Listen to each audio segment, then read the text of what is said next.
Yo creo que, para entrar en materia ya del tema de esta noche, que uno de los regalos más grandes que Dios le ha concedido a la mujer es el regalo de la maternidad.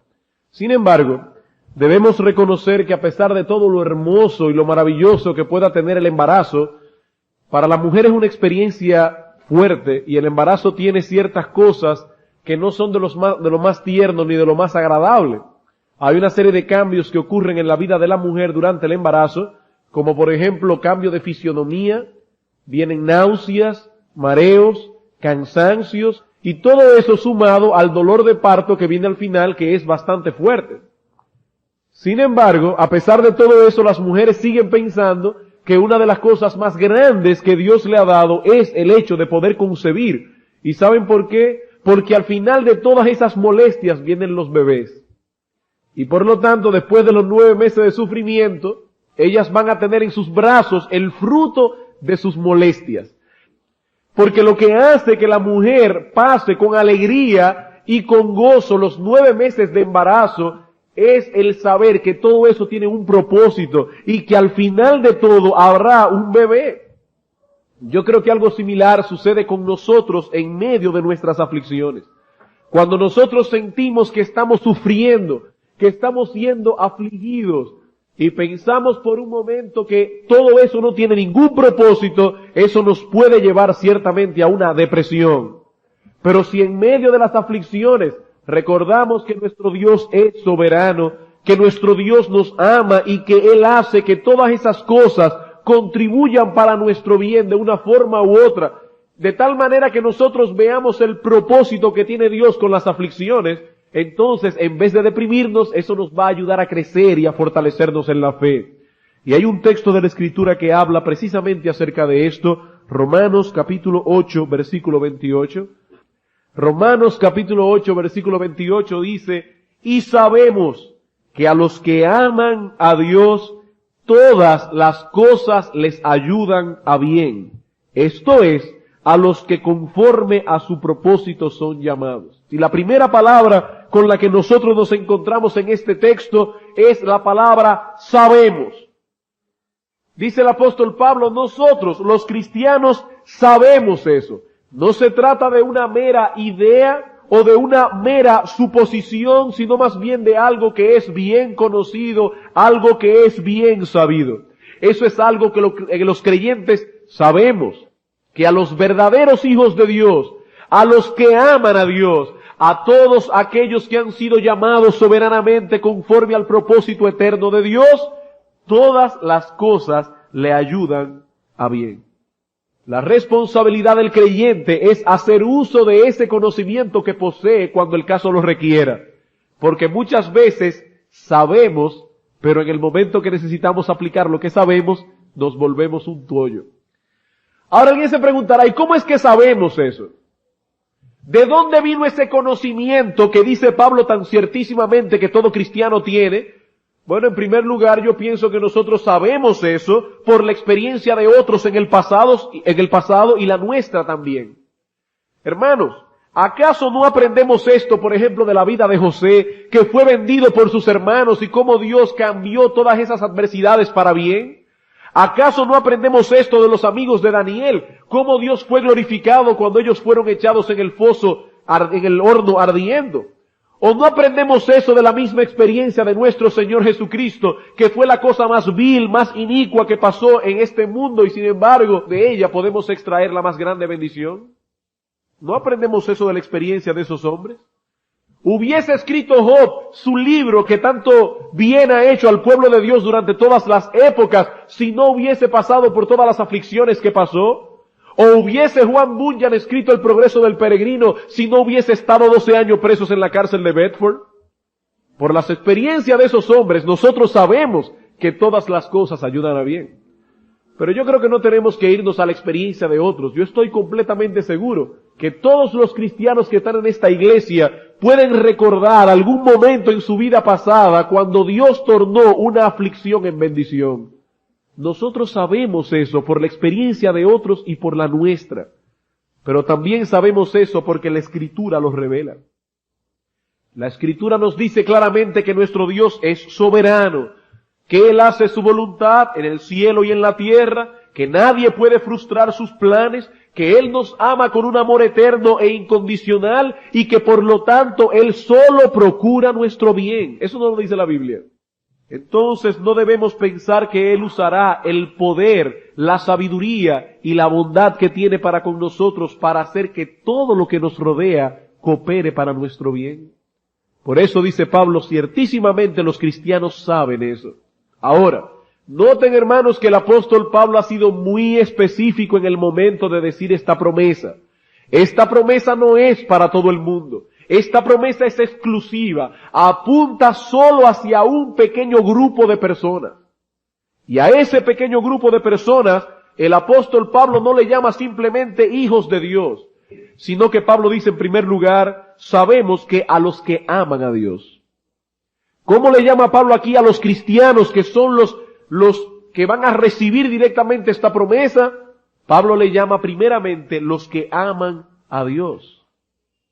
Nuestro Señor Jesucristo dice que el amor a Dios con todo nuestro corazón, con toda nuestra alma, con todas nuestras fuerzas, es el primero y más grande de todos los mandamientos. Sin embargo, ustedes y yo sabemos que es imposible para un alma no regenerada amar verdaderamente a Dios.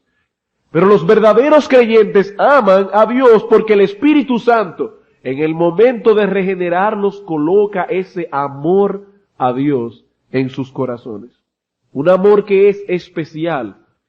Pero repito, hermanos, que ese tipo de amor no se encuentra en el corazón de un hombre no regenerado. Ese amor no es natural. El hombre naturalmente más bien es aborrecedor de Dios, odia a Dios, no soporta ni quiere al Dios de la Escritura y por eso se inventan otros dioses.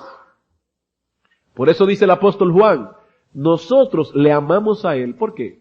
Porque Él nos amó primero. Por eso el apóstol Pablo, por si acaso ha quedado alguna duda de a quién él se está refiriendo en el texto de esta promesa, no solamente dice los que aman a Dios, sino que añade aquellos que conforme a su propósito son llamados. Segunda a Timoteo capítulo 1 versículo 9.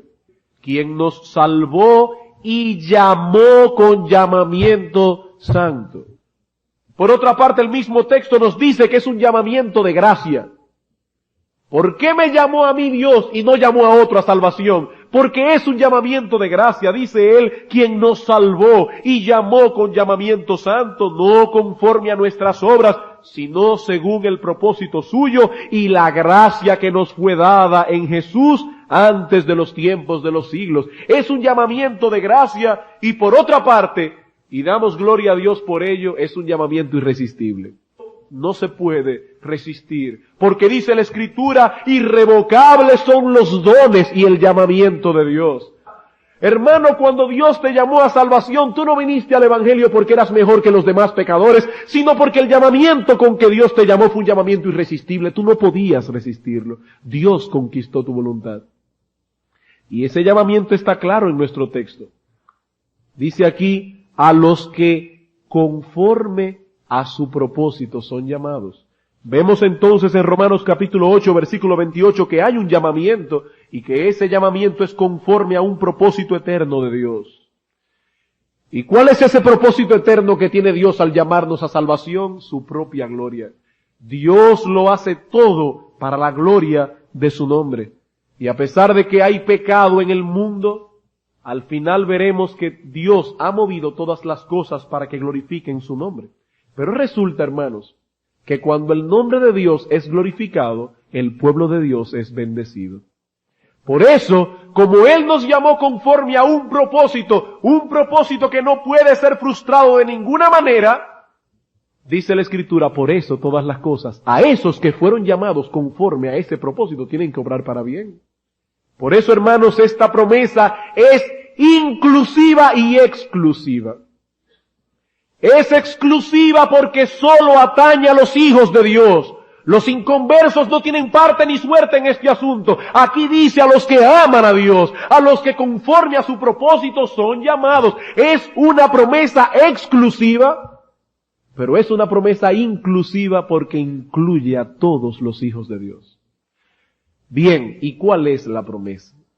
Que todas las cosas las buenas y las malas, las agradables y las desagradables, las justas, las injustas, todas las cosas, dice Pablo, ayudan, y literalmente la palabra significa obran o trabajan juntas.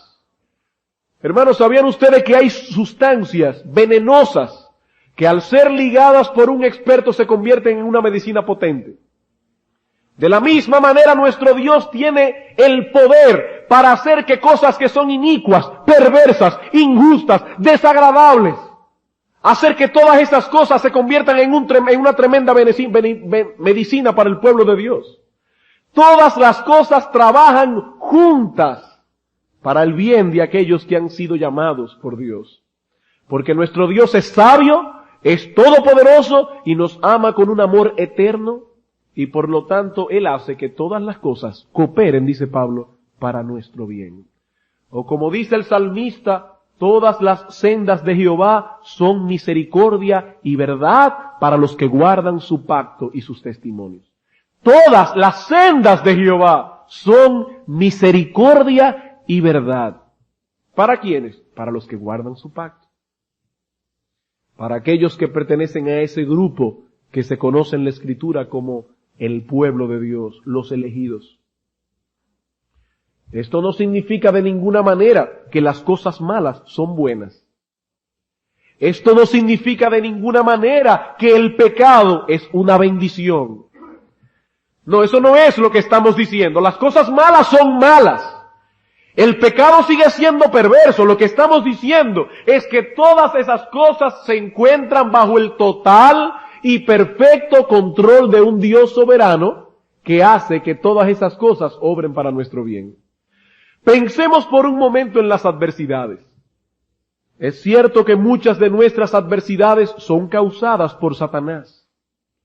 Pero hermano, estaba equivocado Job cuando en medio de sus aflicciones causadas por el diablo dijo, Jehová dio, Jehová quitó. ¿Quién fue el que le quitó a Job todas sus posesiones? ¿Quién fue que le quitó a Job todos sus hijos? ¿Quién fue que le quitó a Job su salud? ¿Acaso no dice el primer capítulo que fue el diablo? ¿Pero qué dice Job? Jehová dio y Jehová quitó, sea el nombre de Jehová bendito, Dios lo quitó. ¿Acaso no fue el mismo Job que le dijo a su mujer, recibiremos de Dios el bien y el mal no lo recibiremos? Job reaccionó así porque él sabía que Satanás no podía actuar fuera del propósito de Dios. Satanás no podía actuar fuera del permiso de Dios, y cuando Dios le da permiso al diablo a actuar es porque él sabe que la actuación de Satanás va a redundar en nuestro bien, aunque parezca ilógico. Dice Job capítulo 42 versículo 11, que después que Job fue consolado por Dios, dice, vinieron a él todos sus hermanos y todas sus hermanas y todos los que antes le habían conocido, y comieron con él pan en su casa y se condolieron de él y le consolaron de todo aquel mal que Jehová había traído sobre él. Aquí no dice de todo el mal que Satanás había traído sobre él. Aquí dice el mal que Jehová, Dios, el Dios que lo amaba infinitamente con un amor eterno e inmutable, ese mismo Dios permitió que el diablo afligiera a Job. Porque Dios es ese químico experto que puede tomar el veneno, ligarlo en proporciones sabias y hacer del veneno una medicina. Jehová dio, Jehová quitó, sea el nombre de Jehová bendito. Y dice la Escritura que en todo esto Job no atribuyó a Dios despropósito alguno. Él sabía que algún propósito tenía Dios con las adversidades. Hermanos, no hay un maestro mejor que la aflicción. No hay un maestro más eficaz que el dolor y la aflicción. La aflicción obra para nuestro bien. Y alguien pensará, ¿y en qué obra para nuestro bien la aflicción? Hermanos, a través de la aflicción, Dios nos ayuda a ser más santos. Dice Juan capítulo 15, versículo 2, yo soy la vid verdadera, mi Padre es el labrador, y todo pámpano que está dando fruto, ¿qué hace Dios? Lo poda para que dé más fruto, le corta pedazos en su vida, le trae aflicciones y dolores y angustias, para que eso lo ayude a ser cada vez más santo y más fructífero. Es verdad que ninguna disciplina al presente parece ser causa de gozo, pero esa disciplina, dice el apóstol que escribió la epístola a los Hebreos, dice que nos es provechosa para que participemos de su santidad. Hermanos, es en medio de las aflicciones que se nos manifiesta desde adentro lo que realmente nosotros somos. Es en momentos de aflicciones cuando sale a relucir en nuestra vida lo que realmente nosotros somos. Y eso es un indicativo que Dios nos da para que nosotros aprendamos a limpiarnos y a vivir en más santidad. Qué buenas son entonces las aflicciones. ¿Acaso no son las aflicciones las que nos llevan a depender más del Señor? Nuestro orgullo muchas veces nos lleva a depender del conocimiento que tenemos de la Escritura, o nos lleva a depender de los talentos y los dones que Dios nos ha dado, pero cuando vienen las aflicciones y nos vemos sumergidos en debilidad, entonces aprendemos a huir a los brazos del Señor. Según a los Corintios capítulo 1. En eso las aflicciones obran para nuestro bien. Según a los Corintios capítulo 1 versículos 8 y 9, porque hermanos, no queremos que ignoréis acerca de nuestra tribulación que nos sobrevino en Asia, pues fuimos abrumados sobremanera más allá de nuestras fuerzas, de tal modo que aún perdimos la esperanza de conservar la vida. Pero tuvimos en nosotros mismos sentencia de muerte para que no confiásemos en nosotros mismos, sino en Dios que resucita de los muertos. Y para eso la aflicción obra para nuestro bien, porque nos hace ver nuestra debilidad y nos lleva rápido a acudir a los brazos del Señor. Las aflicciones obran para nuestro bien, ¿saben para qué? Porque nos capacitan para servir a los santos que sufren. Segunda a los Corintios, ahí mismo, capítulo 1, versículo 3. Bendito sea el Dios y Padre de nuestro Señor Jesucristo, Padre de misericordias y Dios de toda consolación, el cual nos consuela en todas nuestras tribulaciones, para que podamos también nosotros consolar a los que están en cualquier tribulación, por medio de la consolación con que nosotros somos consolados por Dios. ¿Acaso no ha sido verdad en nuestra vida que una tribulación y una aflicción nos hace sensibles al dolor de los demás? Y qué bueno es poder ir ahí a la cabecera de un hermano enfermo que sufre y decirle: hermano, yo te entiendo, porque yo también pasé exactamente por lo mismo, pero quiero decirte que Dios me consoló. Quiero decirte que Dios me fortaleció en medio de mi aflicción. Y todo eso nos capacita para consolar y servirle a otros. ¿Acaso no son las aflicciones las que contribuyen a nuestra madurez? Según a los Corintios capítulo 4, versículo 16 y 17. Luego que el apóstol Pablo dice que estuvo a punto de perder la vida, en ese contexto dice: por tanto no desmayamos. Antes, aunque nuestro hombre exterior se va desgastando, el interior no obstante se renueva de día en día. Porque esta leve tribulación momentánea, así le llamó Pablo al hecho de que estuvo a punto de perder la vida. Él dice, eso fue una leve tribulación momentánea que produce en nosotros un cada vez más excelente y eterno peso de gloria. Por eso dice el apóstol Pedro: y el mismo Dios de toda gracia, después que hayáis padecido un poco de tiempo, Él mismo os afirme, fortalezca y establezca. Pero después que hayáis padecido un poco de tiempo, porque la aflicción nos ayuda a madurar y fortalece en nuestra comunión con Dios.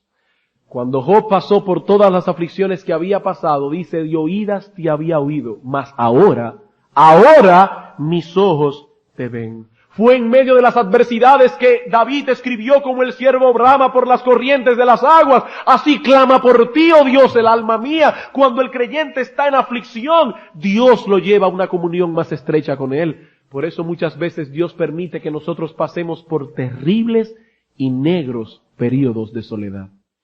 Y son en esos terribles períodos de soledad cuando Dios nos enseña su amor y nos enseña a acudir a Él. Por eso decía el Señor Jesucristo en Juan capítulo 16, vosotros todos me abandonaréis, pero yo no estoy solo porque el Padre está conmigo.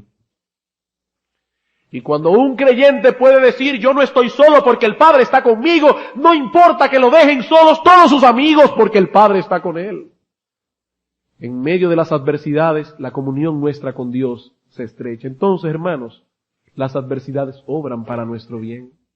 Pero no solo las adversidades obran para nuestro bien, hay otras cosas que obran para nuestro bien y a veces nosotros no lo vemos. Por ejemplo, cuando otros pecan contra nosotros.